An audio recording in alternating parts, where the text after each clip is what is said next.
There was never anyone like Ahab who sold himself to do evil in the eyes of the Lord, urged on by Jezebel, his wife. So she counseled her husband to do evil and to do wrong.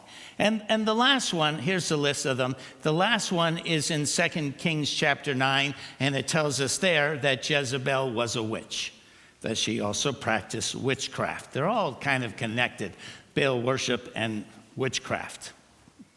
So there's the 5 kind of characteristics of Jezebel. She is horrible, but for whatever reason, God decides to just give us one little snapshot of the type of woman she was. I mean, there are so many stories about how wicked and how bad she was, but God says, let me give you one little glimpse of the type of woman Jezebel was. And that's what we're going to look at.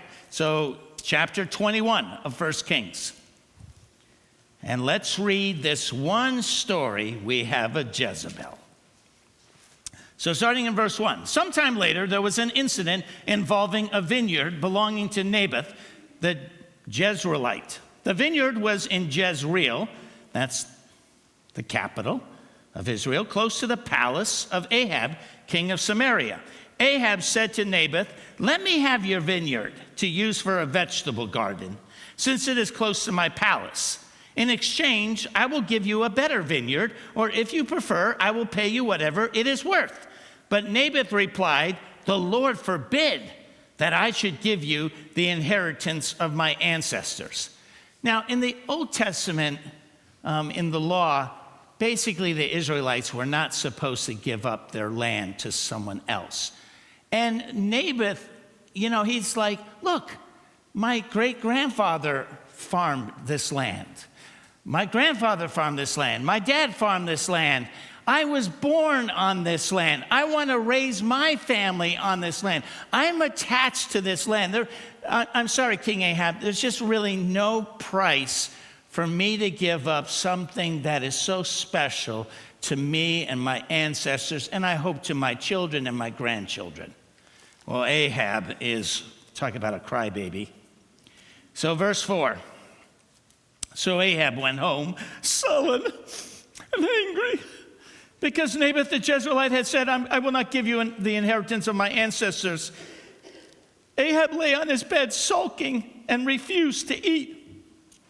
This is exactly like what a kid does when he doesn't get his way, right? His wife Jezebel came in and asked him, why are you so sullen, my dear? Why won't you eat?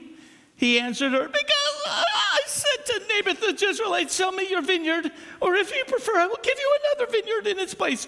But he said, I will not give you my vineyard. Oh, Jezebel said, my poor boy, my poor son.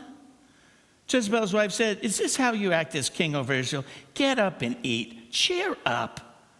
I'll get you the vineyard of Naboth the Jezreelite.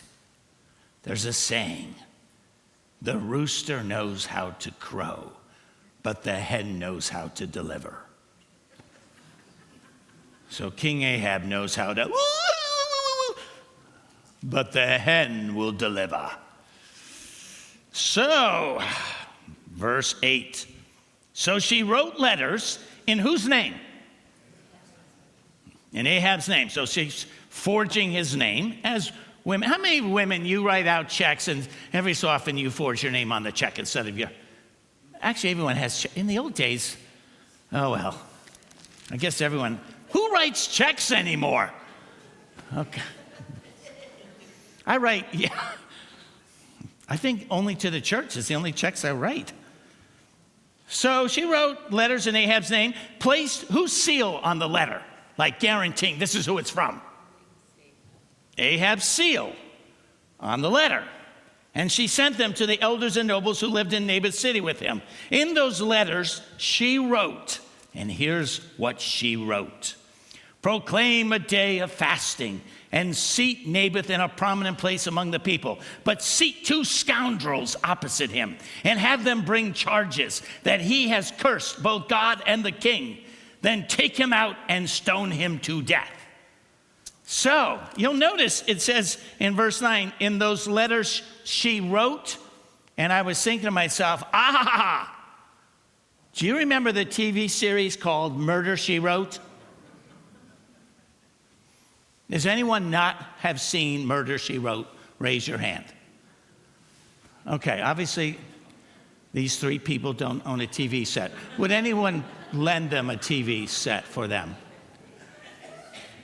So for you three in the whole church, there's this nice old lady named Jessica Fletcher. And she's a writer, supposedly. And supposedly when murders happen, she acts like a detective. She figures out who the bad guy is. No detective, no policeman has been able to outwit her. She knows who killed, and then she writes a book about the murder. But if you know anything, in her 12 years, there's been 286 murders around her. If she's on a plane, someone dies. Someone's murdered. If she's on a boat, someone is murdered. If she's on vacation, someone's murdered. She lives in Cabot Cove. It would be the murder capital of the world. People are murdered every other week in Cabot Cove, and the people act like, oh, another person just got murdered. It's normal business in Cabot Cove. The people that have actually studied this have figured out who the real murderer is. It is Jessica Fletcher herself, and she's able to pin it on other people that don't know better. The very first murder she wrote is right here in the Bible, by Jezebel. This is the first letter that's murder she wrote.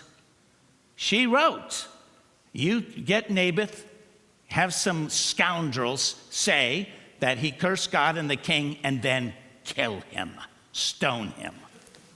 So that's exactly what they do. Verse 11. So the elders and nobles who lived in Naboth's city did as Jezebel directed in the letter she had written to them. They proclaimed a fast and seated Naboth in a prominent place among the people. Then two scoundrels came and sat opposite him and brought charges against Naboth before the people, saying, Naboth has cursed both God and the king. So they took him outside the city and stoned him to death. Then they sent word to Jezebel, Naboth has been stoned to death.